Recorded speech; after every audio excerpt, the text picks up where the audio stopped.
Thinking about epoxy floors? Let's break it down layer by layer. Epoxy floors aren't just one coat, they're a system. Each layer has a job to do. Step 1, prep. It all starts with the floor itself. The concrete needs to be clean, dry and level. Proper prep removes dust, oils and contaminants so the epoxy sticks properly. Step 2, primer.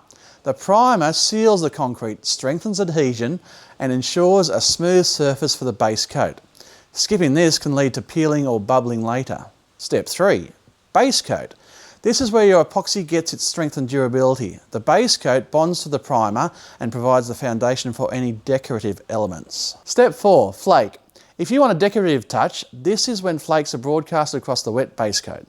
They add texture, colour and help hide imperfections in the floor. Step 5, top coats. The top coats seal everything in, add gloss or matte finish and protects against chemicals, UV and wear. Some floors may have 2 coats for maximum durability.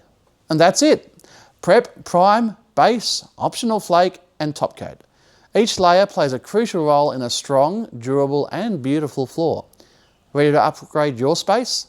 Let's talk epoxy.